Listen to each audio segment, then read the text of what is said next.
doutora Patrícia, é uma alegria enorme estar com você aqui hoje. A doutora Patrícia apresentando aqui para o pessoal, ela é advogada, é jornalista também, especialista em ciências políticas, com ênfase em políticas públicas. É especialista no Protocolo Internacional do Feminicídio e presidente da Rede Internacional de Proteção à Vítima, Laço Branco Brasil. Que lindo o currículo, né? E quando você me mandou seu currículo, era enorme, assim. Esse aqui é só um pequeno resuminho dele, na verdade, né? Então, muito obrigada por ter aceito esse meu convite aqui hoje. É uma alegria ter você aqui conosco para trazer esse tema das possibilidades do mindfulness dentro do direito, não é? Então, Sim, sim. sim. A honra é minha de poder falar de uma coisa assim tão precursora, inclusive na medicina, né, em alguns tratamentos. Verdade. Quando eu descobri o mindfulness, foi meu filho, que é residente em medicina, que começou a fazer um trabalho sobre a espiritualidade e a cura dentro da faculdade. E aí ele me falou assim, mamãe, por que no trabalho voluntário que vocês fazem, por que você não utiliza isso, a questão da meditação, do autoconhecimento? Aí eu falei, meu filho, mas meditação no direito? Ai, você não vive dizendo que as contendas são emocionais? Eu falei, as contendas, principalmente no direito de família, são emocionais. As pessoas trazem o emocional para o judiciário, né? Às vezes uma coisa que se conversasse Verdade. direito, se tivesse a chance de um falar para o outro o que está pensando e o que precisa, muita coisa estaria resolvida ali, mas não vira uma batalha imensa, às vezes dura anos, para problemas que são internos e que as pessoas trouxeram não daquela relação, mas da vida delas, né? E Da isso relação. causa tanto sofrimento, né, doutora Patrícia, para as famílias, para os indivíduos, os filhos, então, quando são envolvidos, não é? Sobretudo isso no direito de família, como seria importante que se trouxesse um pouco de clareza, de compaixão e de maior habilidade para essas comunicações e plena atenção, acima de tudo, né? A simples pausa de parar, respirar e ver o que é realmente necessário ali, o que não é necessário, não é? E então, como foi Né? a sua trajetória? Como você começou a praticar o mindfulness? Então, quando seu filho trouxe essa excelente ideia, como Foi. você se qualificou para isso? Primeiro, eu iniciei assistindo, né, algumas palestras da própria universidade que ele me engajava. Depois eu fui à procura, cheguei na OPAS, na verdade. Fui na OPAS, nas terapias alternativas e culturais, né? E aqui em Brasília nós temos também as rezadeiras de Brasília, as benzedeiras, as mulheres que trabalham com benzimento num posto de saúde. Eu falei, poxa vida, né? Olha quantas coisas que nós temos e que nós podemos agregar. O Laço Branco, que é uma rede de proteção à vítima, nós temos um trabalho de assistência jurídica e psicológica em comunidades muito carentes. E que muitas vezes eles não têm muito acesso, muita coisa, a nada. É. E aí a gente pegou um pequeno grupo e começou a propor, né? Eu fiz a minha busca pessoal, né?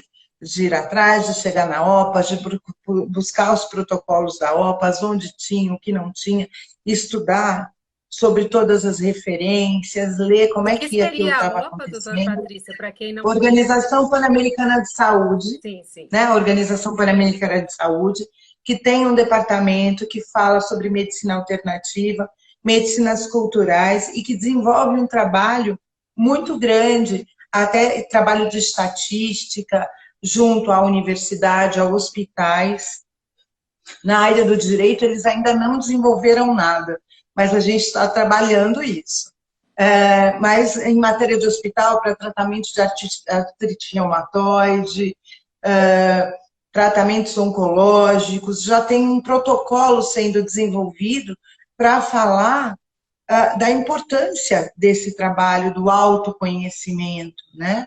Do autoconhecimento cognitivo nos tratamentos e a evolução que cada um está tendo quando ele se percebe, porque, né, o mindfulness, o que é? Você se perceber, Exato. né? Tomar consciência de quem você é, quais são os seus limites, quais são os seus medos, as suas ansiedades, porque trabalha basicamente o estresse, o controle do estresse e da ansiedade. Aí, E quando isso, nós trouxemos, né? Diga. exatamente. E tudo isso da prática da plena atenção, do mindfulness na medicina, na psicologia, isso já é muito sedimentado, conhecido e não há questionamento. Agora, no direito, é realmente algo revolucionário, né, doutora Patrícia? Esse trabalho Pois é. de colocar as pessoas em uma situação onde é necessário uma mediação ou um gerenciamento de algum conflito, trazer esse elemento da plena atenção. Como é que vocês fazem isso? Como vocês, de fato, utilizam a plena atenção ali em uma situação Bom, prática real? existem dois momentos, né? Quando a pessoa chega para o atendimento jurídico, propriamente dito, que ela vem toda cheia de dúvidas, de conflitos, de medos, chorando, e eu falava, meu Deus, eu preciso de um divã. Eu vou ter que ter um psicólogo, um psiquiatra aqui comigo, no início do trabalho. Eu falava, gente, olha só, as pessoas estão doentes emocionalmente. Às vezes eu parava e falava assim, mas isso aqui que a senhora está me trazendo não é jurídico, esse problema não é judicial. E as pessoas me olhavam, né? Aí eu falava para o nosso grupo, eu falava, gente, eu preciso de um psicólogo aqui conosco. Mas de um psicólogo atuante. Eu preciso de alguém. Aí eu comecei a chamar a Secretaria da Mulher da cidade, porque é numa cidade aqui do entorno. Só que a pessoa ela não tinha muita atuação. Aí encontrei uma amiga que aceitou ser uma voluntária nossa. Então, o que, que acontece? No Laço Branco, nós temos os embaixadores, que são os homens, e as guardiãs do Laço Branco, que são as mulheres. E o nosso corpo de voluntariado, que passa por uma capacitação, tanto jurídica, na área de violência doméstica, intrafamiliar e direito de família, quanto da parte da psicologia. Que aí nós adentramos nessa questão do mindfulness. Porque o profissional, primeiro, ele vai se conhecer, ele resolver as questões dele, para ele ter segurança e saber como não misturar. Porque o que acontece? Na área da violência doméstica e intrafamiliar, os profissionais que vêm atuar são profissionais que já tiveram histórias. Histórias de guarda de filho, mulheres com história de violência, com histórico de violência. E aí eles são solidários, solícitos, eles vêm. E muitas vezes essa ferida não está fechada. Eles ainda não se curaram. O profissional em si não está curado. E ele acaba misturando o eu dele com aquele caso. Ele se enxerga no caso. Sim. E aí nós fazemos um trabalho com o profissional, com o nosso voluntário. O nosso voluntário passa por essa questão, esse acolhimento e esse treinamento do mindfulness. Sim. Ele passa com a meditação para aliviar o próprio estresse, as suas ansiedades, os seus medos, trabalhar o eu dele. Ok, isso daí faz parte da nossa capacitação do Laço Branco. Com relação nos nossos atendidos, nós verificamos alguns grupos, colocamos alguns grupos e esse grupo é trabalhado. Então, antes dele ser atendido, ele passa por uma meditação, passa por um relaxamento e até no nosso trabalho de mediação, os próprios advogados fazem esse trabalho, primeiro para gerar uma harmonia na mesa de mediação, com todos, para a gente começar a conversar. E isso é, assim, vital. Eu tive um colega conosco que não conhecia o trabalho e que veio para a mediação, ele falou assim, nossa, eu nunca vi uma mediação que trabalhasse tantos pontos. Que maravilha. Então, assim, a gente está conseguindo mostrar a importância do autoconhecimento, né? Do não, de trabalhar o estresse, ainda mais agora, durante todo esse período que nós estamos passando, que é um período de estresse para todos. Não é falar, determinada classe de pessoas não foi atingido, todo mundo foi. Todo mundo está sendo, né? Todo mundo está atingido, todo mundo tem perdas a serem elaboradas, que muitas vezes na mediação no direito e até no nosso atendimento, se nós profissionais não estivermos equilibrados, a gente não consegue dar um atendimento contento. Se o teu cliente chega completamente desequilibrado, você não consegue nem que ele te escute, ele não consegue assimilar a proposta que você está fazendo. Porque eles Exatamente. A vão emoção é armados. algo que desnorteia a percepção. Uma pessoa em estado de raiva, tudo que ela percebe vai confirmar aquela emoção. Uma pessoa em estado de medo ou angústia, toda percepção passa por esse viés. Então, é crucial mesmo que nós primeiro percebamos esses estados emocionais para depois neutralizarmos, conseguimos alguma neutralização disso, para podermos, então, ouvir o outro. Porque, de fato, isso que você trouxe é muito importante. A pessoa não escuta o outro, tomada pela emoção. Não escuta. Ela tem uma ideia fixa que aquele ex-companheiro, ele é inimigo dela. Ela, no caso da mulher, né? Ela não consegue aceitar que ele é pai dessas crianças e que ele vai ser pai dos filhos dela eternamente. Que não adianta você colocar uma contenda, uma beligerância eterna entre eles, que as crianças vão sofrer, que é o bem maior da relação, e ela não consegue enxergar. O alvo é ele, ou o alvo é ela. E eles querem atacar a todo custo. Aí você fala assim, mas isso aqui não é um problema, não é a questão da guarda que é compartilhada, não é a questão do lado de referência, não é nada disso, são vocês. Isso. Vocês têm que se perceber, e é isso que a gente faz, com que eles se percebam. Eu já tive casos de casais que se reataram depois desse processo todo, né? A gente conseguiu, em vez de ir para um divórcio, Sim. Eles falaram, não, doutora, depois do que nós vimos aqui, nós decidimos tentar outra vez. Que maravilha, não é? Que interessante. A Não é? profundidade do trabalho, né? A profundidade. E uma coisa que você falou muito, muito importante, que eu gostaria de ressaltar, é que para atuar no mindfulness, é preciso que a pessoa também pratique. Não é possível uma pessoa que não tenha uma prática consolidada faça uma intervenção assim. Então, em primeiro lugar, somos nós mesmos conosco, com os nossos problemas, com as Sim. nossas situações, o quem somos, para que então, uma vez que estejamos mais em paz conosco e consigamos essa autorregulação, assim podemos começar a atuar com o outro, né? Isso é muito Que é uma importante. das coisas que eu sempre falo, quando um profissional chega falando, olha, eu quero ser voluntário, tudo bem. Primeiro você tem que saber quem é, onde está e o que quer. Então vamos descobrir quem é essa pessoa que está vindo ser voluntária. Aí a pessoa toma um susto muitas vezes, assim, tipo, você está me julgando? Não, eu não estou lhe julgando, eu estou lhe convidando a você se conhecer e a saber até por que você quer ser voluntário desse trabalho. Sim, sim. Né? Então você acaba resgatando e equilibrando a tua equipe ali de voluntários, que vai receber uma carga de violência muito grande, uma carga de realidade que muitas vezes está longe da realidade daquele voluntário. E tem voluntários que não estão preparados para receber essa carga, não tem condição emocional para isso. Então você acaba equilibrando aquele profissional e preparando para o que ele vai receber. Do outro lado, você pega, porque a nossa experiência é com comunidade muito carente, você pega pessoas que não têm atenção alguma e você acaba dando uma atenção.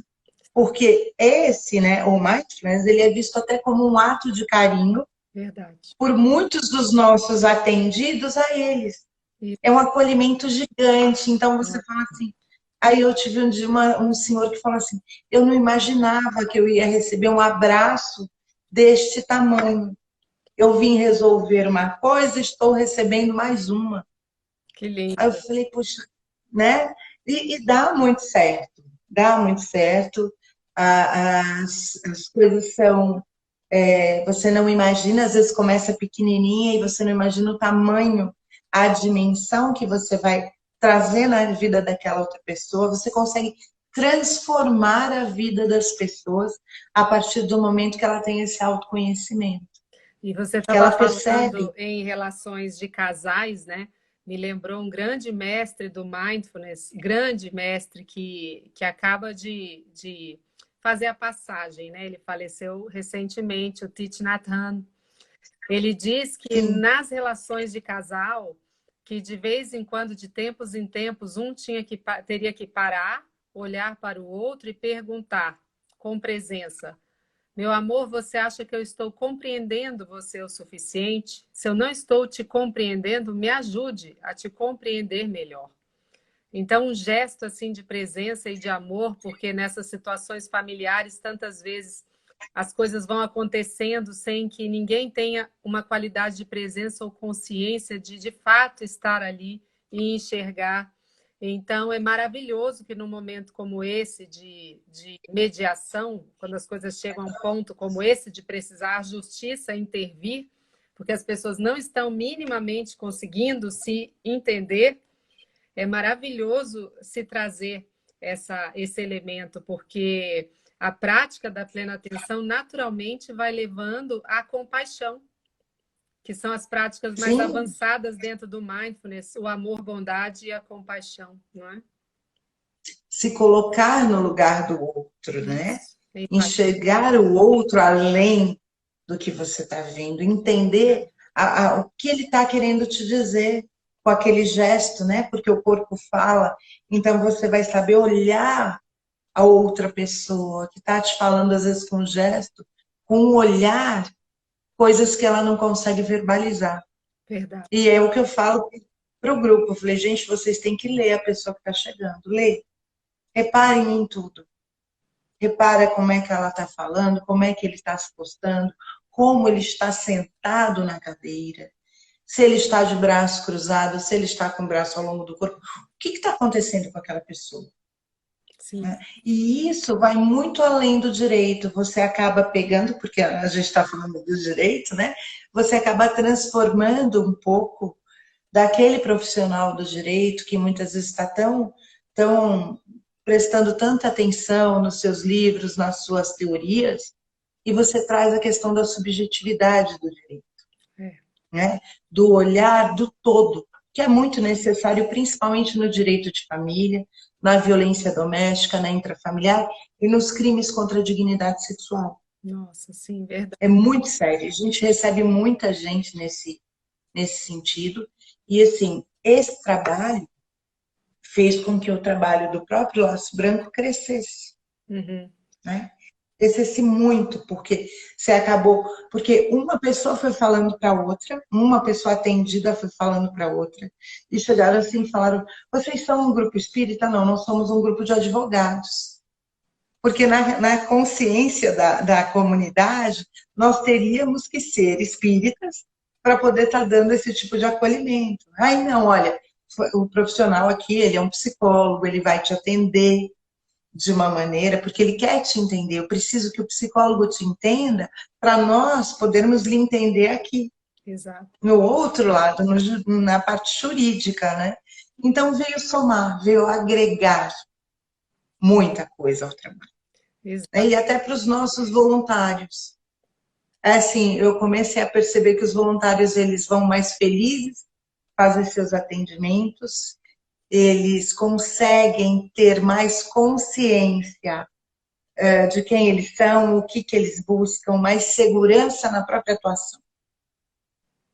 E aí, quando você vai buscar na Organização Pan-Americana de Saúde, uma das referências que eu peguei, e você encontra acolhimento dentro de uma instituição internacional. Sim. Falando, olha aqui que validade, vamos estudar isso que o senhor está me dizendo, porque é extremamente necessário. E aí você fala assim, porque a teoria que eu desenvolvi é que as contendas de família são contendas emocionais e não tão somente judiciais, mais emocionais do que propriamente judiciais. É aquela coisa que você pega um testamento, um inventário, que a união estável, uma união estável de 27 anos, mas os filhos da outra parte não colocaram o nome da companheira no atestado de óbito, mas eles conviveram com essa companheira há 27 anos. O porquê que negaram a existência dessa outra pessoa é uma questão emocional, Emocionante. não é uma questão de direito, é emocional. Sem dúvida. Então é esse olhar de você olhar a causa e falar, poxa, mas eles não conviviam? Conviviam. Nós até tivemos uma reunião, para falar da união estável. Aí você fala assim, mãe, mas teve a reunião, então por que não mencionaram no atestado de óbito? Se eles já sabiam e se comprometeram. Aí quando você vai, você olha e fala assim, mas tem um problema aqui no meio do caminho. E o problema era emocional. Emociona. Não era porque eles queriam ficar com tudo. Sim, olha que Né? Então, é. é muito, muito, muito complexo tudo isso, mas é muito gratificante. E é muito Eu acho linda que, essa teoria sua de que o problema não é judicial, ele é emocional, no caso do direito de família, das contendas familiares, sem dúvida. Tem uma pessoa aqui perguntando, doutora Patrícia, se vocês praticam mindfulness em grupo na sua equipe.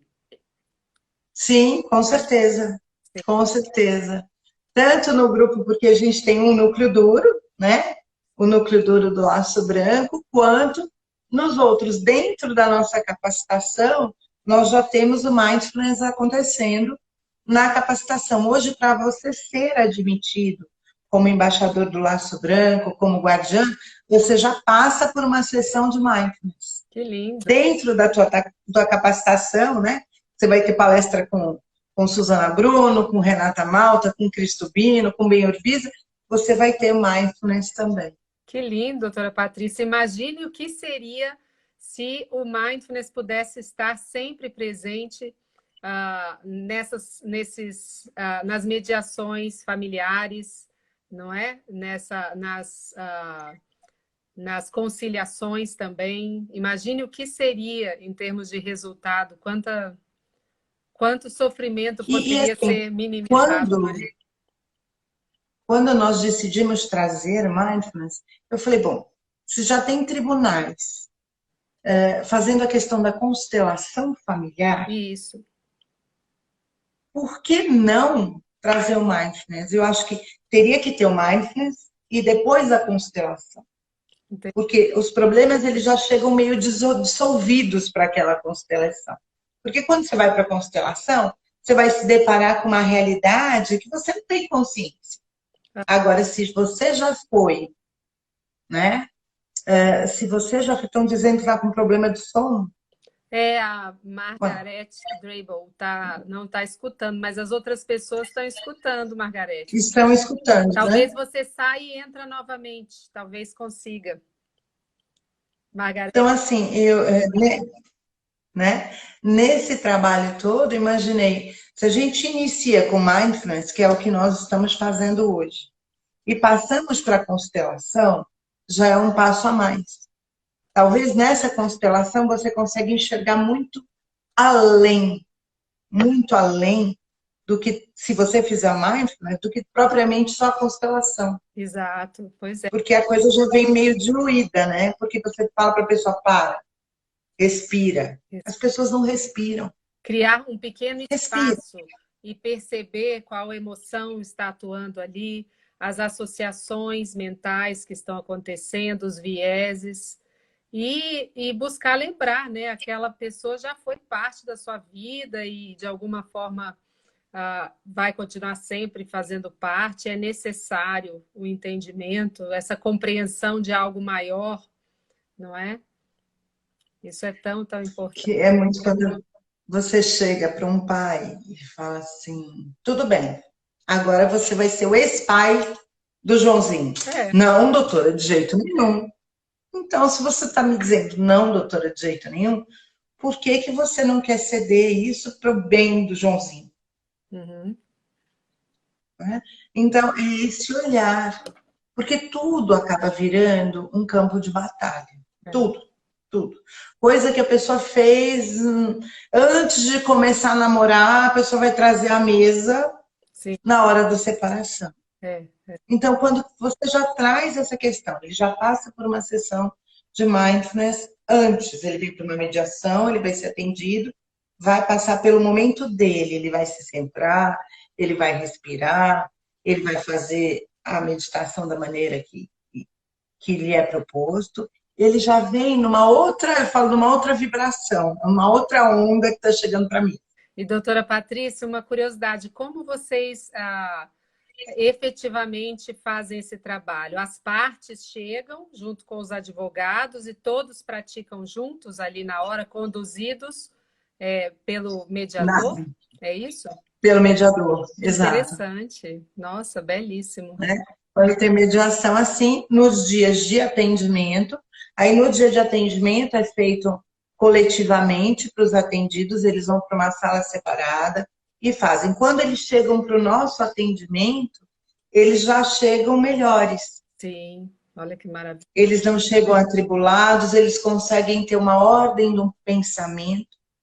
Porque o que que acontecia? Às vezes a pessoa tinha uma ideia tão fixa naquilo que ela não conseguia, na verdade, vislumbrar outras alternativas. Sim. Você podia colocar a alternativa que fosse, ela queria aquilo, daquele jeito, da maneira que ela pensou, e pronto. Aí você falava assim, mas olha, tem assim, assim. Não, não quero. Depois dela começar a se entender, a se enxergar e a respirar, eu falo, respira. Antes de começar, até no escritório, eu paro e falo assim, gente, sentou na minha mesa, vamos respirar, respira um pouquinho. Maravilhoso. A gente já começa a conversar. Maravilhoso isso. Assim, é uma atenção, é um carinho que você dá para o teu cliente. Eu falo que para o advogado é um plus a mais.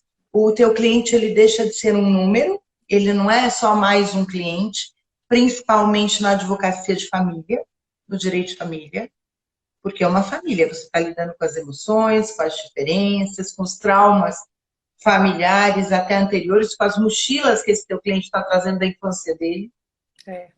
E você fazer com que a pessoa tenha consciência de que ela não é a mãe dela, ela não é o pai, ela não é os irmãos, ela é ela. E que ela pode ser tão somente ela. Maravilhoso.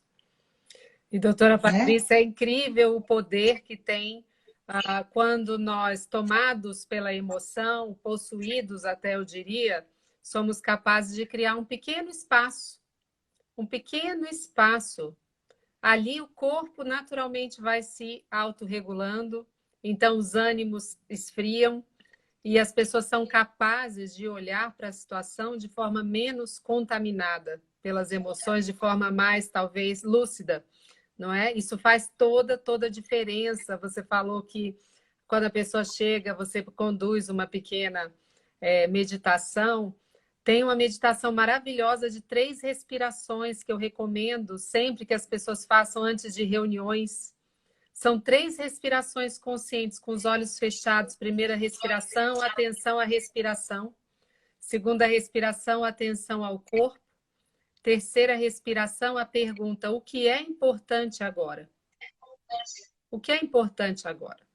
Então, só isso, a pessoa já dá uma aterrissada, ela já consegue enxergar além daqueles vieses. De repente, antes de uma reunião, a pessoa ali pode se dar conta que queria prejudicar alguém ou está competindo pela atenção do chefe. Só se dar conta disso já é maravilhoso. Imagine Assim, uma mediação ou uma conciliação, que coisa maravilhosa.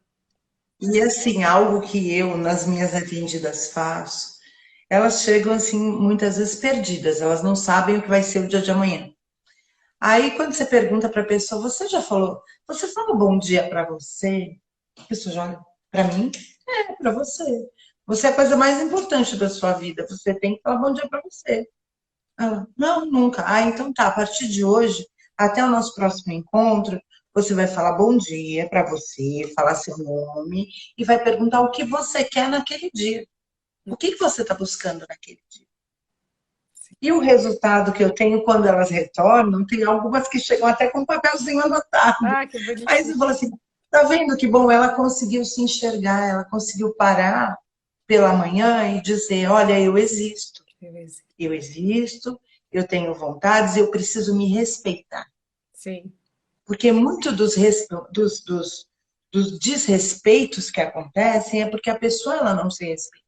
É. E aí quando você diz ao outro, olha, ele só faz com você o que você permitiu. Você permitiu isso. A pessoa não consegue entender porque os limites estão bagunçados. A pessoa já chega meio em caquinhos na sua frente e ela tem que retomar o eu. Nossa, e o trauma que faz tanto isso, né? A Baralda Negro dizendo o quanto você é especial, doutora Patrícia. É verdade. A Mara, E a Mara acompanha o nosso trabalho, ela é do Fórum de Mulheres do Mercosul e da BPW Brasil. que E ela caminha, né? com você Caminha conosco. é um belíssimo Ela trabalho, um belíssimo trabalho. E essa dinâmica toda da vítima, né? O quanto certas pessoas normalmente envolvidas em trauma pessoal, em estado de trauma, isso vai levando a uma espécie de paralisia, que leva também a um tipo de passividade. Então, são pessoas normalmente já traumatizadas que se tornam essa vítima do outro, né? Forma aquela dinâmica, o agressivo e o passivo, e algumas pessoas se emaranham tanto que não conseguem sair dessa condição de eu passividade. falo que Eu não ela existo, entra né? na O fato é espiral. não se enxergar e não se ver. Então, mínimas ações desse tipo, olha, você é importante, dê bom dia a você mesma. E as mulheres são muito suscetíveis a isso, né? Toda uma história de abusos sofridos e muitas vezes familiares mesmo, né? Então, essa suscetibilidade, esse trabalho com o feminino, eu digo sempre que nós precisamos curar esse feminino histórico em nós e que isso também não leve ao feminismo, digamos assim, radical, que nós Exacerbado, encontremos um equilíbrio, que encontremos um equilíbrio. uma igualdade, mas o quanto é preciso olhar para nós mesmos enquanto mulheres para nos curarmos dessa história, não é? E olha que engraçado, algumas mulheres eu falo assim, você é extremamente poderosa. Ela olha assim, você é muito poderosa, você não gerou uma vida? Ah, doutora, eu nunca tive essa noção de que gerar a vida é poder. Gente, você é responsável pela humanidade. Então você é muito poderosa. E cadê esse poder? Vamos tirar a força da tua. Eu brinco falando que é da tua magia, né? Porque eu falo que cada um tem uma magia dentro de si. Então vamos tirar a sua magia e fazer essa magia acontecer. Porque ela só depende de você. Então é o encontrar com o feminino, o aceitar o feminino, porque muitas mulheres, ainda hoje, quando elas são vítimas, elas pensam que é um extremo sofrimento ser mulher. É. Por quê? Porque ela foi ensinada, né? A avó passou isso, a mãe passou isso, as escolhas da vida fizeram isso com ela e o que a vida impôs. Então, a gente tem que fazer todo um trabalho de resgate do feminino. E eu falo que ser mulher e ser feminina é maravilhoso, Sim, que ninguém precisa ser radical, cada um pode ser o que quiser, e do jeito que quiser, estar onde pretender. exato, Pode-se tudo.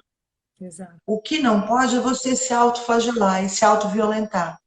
Ou se colocar numa Porque posição, né, onde o outro possa ser abusivo com você. Então, até o quanto o mindfulness pode ajudar a pessoa a se enxergar, a de repente se perceber, estou numa relação abusiva, estou aqui de alguma forma em uma situação de extremo sofrimento, minha família está sofrendo também, então o mindfulness ajuda inclusive nisso, nessa autopercepção e a autopercepção do agressor também, não é? Que também e uma até pessoa que para o chega a agressor. cometer uma violência com outra, ela não está em equilíbrio. Também ela está em sofrimento. Também ela Sim. está aprisionada de alguma forma aí nas emoções dela. Então todos precisam buscar essa cura, não é? As dores em si, eu falo que nós fazemos trabalho com um grupo de mulheres pastoras, com mulheres de terreiro, com mulheres de diversas denominações religiosas. E o mindfulness, ele entra nesse trabalho também delas se encontrarem, delas se autoconhecerem. E o agressor, o que que acontece com o ofensor? O ofensor, ele também passa, claro que separadamente, e o mais interessante, nosso trabalho acontece dentro de um batalhão da Polícia Militar. Sim. E com isso, alguns policiais militares que fazem parte do projeto acabam participando também. Que interessante. E aí você começa a alterar a realidade de muitas pessoas.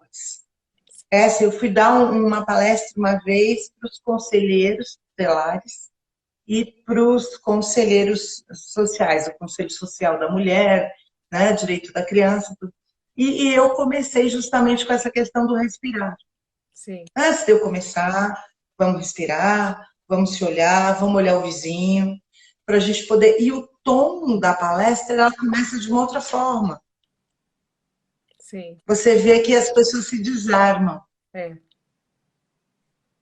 né? Elas se desarmam e elas têm coragem de se mostrar mais, de tirar mais as dúvidas, sim, porque ela percebe, e muitas vezes se enxergam numa posição de que sofreu violência. isso. Ela sofreu violência e que ela tem um algoz ali, e que aí quando eu falo de mim, eu, Patrícia, como advogado, percebo, eu pratico o perdão, aquele caminho, né, do perdão, que ele perdoa e volta se perdoando. Eu sempre faço isso. E é muito bom você ver o alívio. Eu tenho alguns atendidos no projeto social que falam que a taquicardia parou. Ah, parou a taquicardia. A sensação de morte que eu tinha, quer dizer, você trabalhou a ansiedade e o estresse daquele local. Porque, imagina, hoje a gente está no eletrônico, faz muita audiência eletrônica. Mas para uma família, no direito de família, ir para um tribunal, olha só, né? Uma coisa que começou com amor está acabando num tribunal. Que coisa. É triste É, isso. É muito triste. sim. Às Né? E aí, quando vai para o tribunal, as pessoas não se olham mais, não se falam mais, tem famílias que viram inimigas é, e tudo aflora. E aflora de uma maneira muito hostil, muito hostil. muito. Então, se você trabalha, né, trabalha isso, trabalha o eu, porque eu falo que a pessoa primeiro ela tem que estar em paz com ela, É, para poder ter paz em todo o resto à volta. é verdade. É a mesma coisa quando. E quando você trabalha, eu estava conversando hoje à tarde até com meu filho, trabalhar o mindfulness na medicina é você dar esperança para aquela pessoa. Eu tenho um grande amigo que é diretor de um hospital muito grande aqui em Brasília que fala assim para mim, doutora Patrícia, as pessoas que perderam a fé seja no que for, a fé nelas, no outro, no que for, no que elas quiserem acreditar, elas morrem mais. Não, Aí eu falei para ele, mas Márcio, como assim elas morrem mais? Doutora Patrícia, elas morrem mais. Quando elas têm fé, quando elas aceitam, elas morrem menos. Eu falei, bom, que estatística é essa? Ele falou, não, eu estou todo dia na UTI e eu vejo isso, é empírico, né? É empírico. né? E assim, imagina no direito, É, se eu tenho consciência de quem eu sou, se eu estou em paz, o olhar que eu vou ter não é que eu vou estar perdendo o tempo inteiro. Não, você está cedendo pelo bem maior. O ceder não é perder. uhum, É um ato seu, que você está chegando e falando, não, olha, eu abro mão disso aqui em prol disso. E pronto. Simples, você está cedendo. E essa visão de trabalhar esse acolhimento, de trabalhar a não violência, né? A comunicação não agressiva, isso. porque vem tudo isso, vem a comunicação não agressiva, tudo. Eu falo que é um dominó, né? Você mexeu na primeira pedra, você vai conseguindo trabalhar o restante. Exato. E às vezes eu falo, gente, olha só, até para os nossos voluntários, nós temos inúmeras maneiras de falar a mesma coisa. Exatamente. Toma cuidado de Isso como faz você vai toda a falar. diferença. A escuta amorosa, toda a diferença. Tem até um estudo, doutora Patrícia, muito interessante em relação ao mindfulness, que quando nós estamos tomados, possuídos pela emoção, nós não raciocinamos, nós estamos só em reatividade no piloto automático, reagindo nos nossos condicionamentos. E aí esse estudo da doutora Jill Taylor constatou que em 90 segundos de atenção à respiração, essa emoção se desmobiliza e o córtex pré-frontal se abre, que é a área do raciocínio, do pensamento. É necessário apenas 90 segundos de atenção na respiração para que haja uma transformação como essa e uma desmobilização de todas essas emoções, né? Você vê aí, é uma coisa tão simples, Tão o respirar. simples, tão simples. Algo que a gente faz naturalmente, É, E que, olha, traçando um paralelo, o Covid ele afeta o quê? O respirar, Que né? lindo, né? Lindo esse paralelo, essa Né? analogia. O respirar. Sim, Então, assim, vamos parar, vamos respirar. Para, respira, conta até 10. exato. Cria um Isso aí. espaço, criar um espaço, né? Belíssimo. Porque não adianta, né, eu vim com o elmo, facão, não vai funcionar. Né? A gente não está na era medieval. Verdade. E as decisões de quem tomava a decisão, ele pensava muito bem. Ele não era pego por impulso. Então, tudo na vida a gente tem que criar uma estratégia nossa mesmo. É verdade. E através de pensar, e o pensar vem do respirar. Eu parei, olhei para mim. E é isso mesmo que eu quero? Por que que eu estou fazendo isso? Por que eu estou O fazendo que eu isso? quero atingir? Às vezes Né? Eu está na estou me sombra esse vendendo? pensamento, né? Eu tenho raiva porque eu fui traído ou algo assim, então eu estou aqui em um movimento de vingança com essa pessoa, algo assim, e os filhos são atingidos. Então, só da pessoa ter consciência que esses sentimentos existem ali, por exemplo, como a vingança, isso já é maravilhoso, né? Porque aí nós podemos enxergar e nos movermos de forma mais hábil, talvez, né? Com certeza. E os caminhos e as alternativas, elas surgem. Sim, Que é o que nós falamos sempre. O direito de família não é estanque. O direito de família, nós estamos fazendo esse acordo aqui, agora, mas amanhã, de acordo com os ajustes, com o perceber de vocês, com a evolução de vocês, vocês vão se autoajustar automaticamente. A gente está dando o limite para vocês inicial. sim, Se esse limite mudar entre vocês, é problema de vocês. A família continua sendo de vocês. sim. A família continua família. Continua Só a não tem família. mais o vínculo homem-mulher. Mas a família ela continua sendo uma família. Eu falo sempre Né? isso quando tem casais se separando. A família continua existindo. E casais que se separam bem, isso traz um prognóstico assim muito diferente para a família, o separar-se com dignidade, de vez em quando ter encontros, não é? O ex-marido, a ex-esposa e os filhos juntos, não é? Então tem histórias já maravilhosas de inclusão dos E eu outros falo cônjuges. que o agregar, né? O agregar, qual o problema É. do novo companheiro da sua mãe conhecer o seu pai? Nenhum. Nenhum, Qual o problema da nova companheira do seu pai conhecer a sua mãe? Nenhum. nenhum. Não fazem todos. E eu falo assim, poxa, a hora que um deles falecer, todo mundo não vai se encontrar? Não, e Vai se assim, encontrar. e essa outra pessoa, por exemplo, ex do seu atual, é uma pessoa que também sofreu.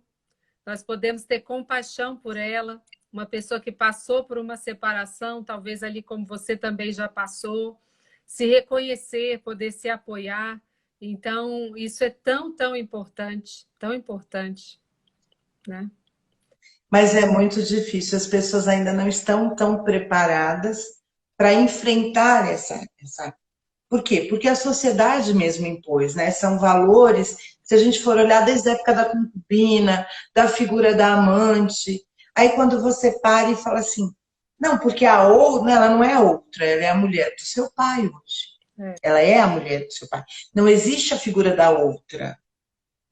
Até mesmo porque se hoje no direito está sendo permitido ele ser casado e ter uma união estável, a figura da outra já caiu, pois é, é, né? é.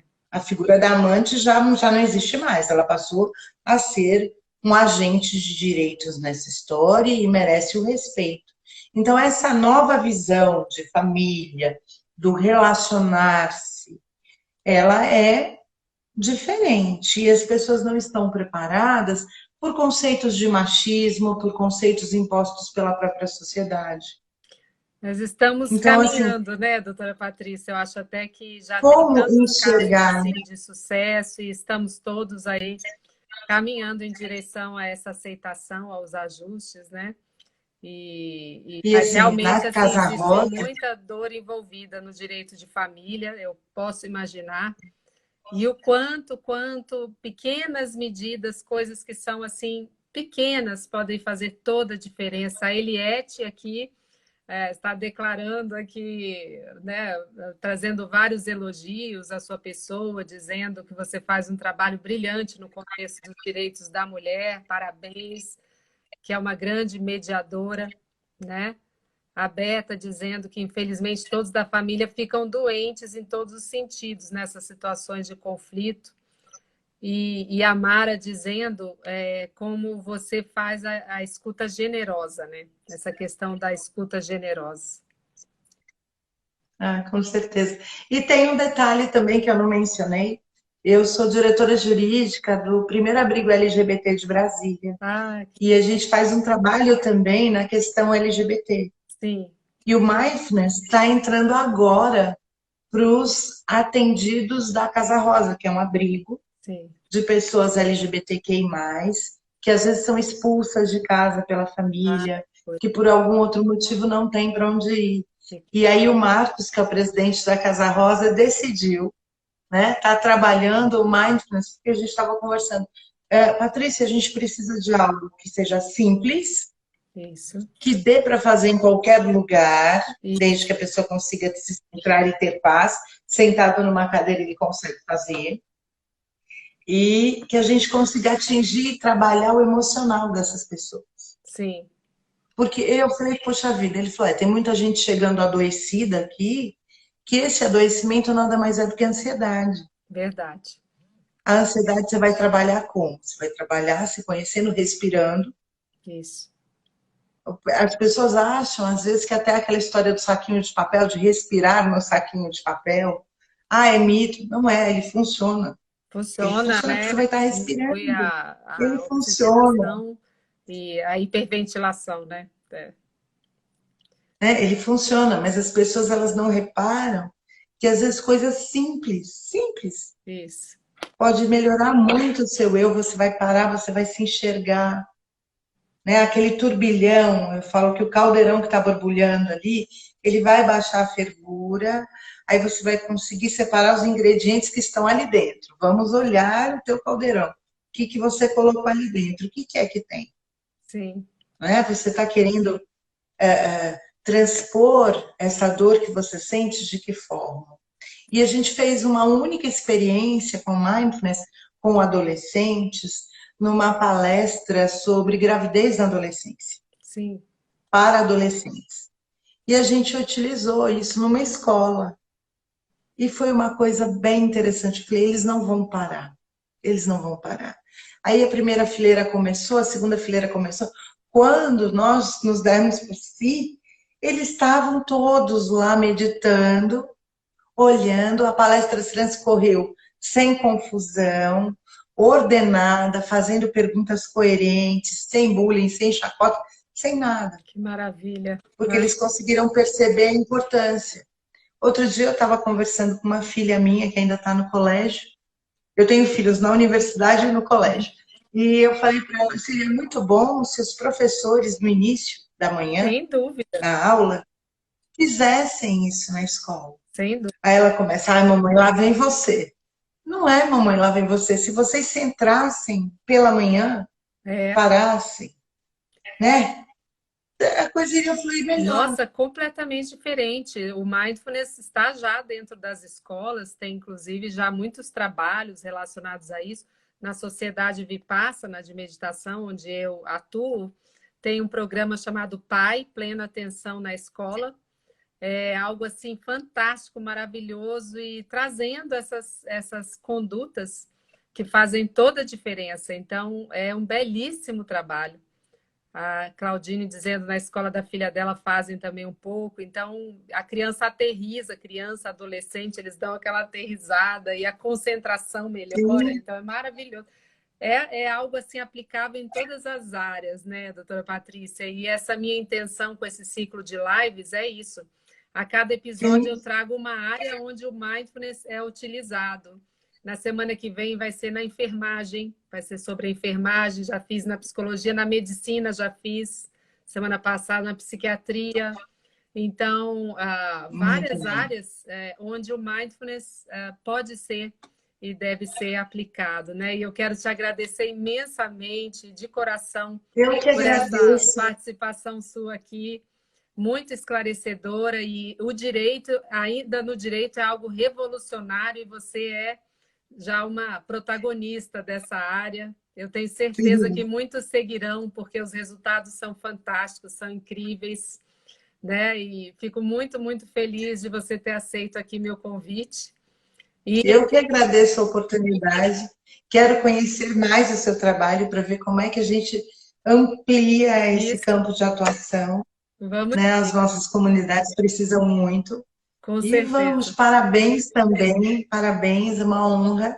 E muito obrigada por poder falar o pouquinho que a gente faz e que já transforma tanto, né? Que lindo. Parabéns, doutora Patrícia. Belíssimo, belíssimo trabalho. Estou encantada de verdade aqui e quero conhecer melhor, viu? Muito obrigada por ter aceito esse convite. Vamos ficar em contato.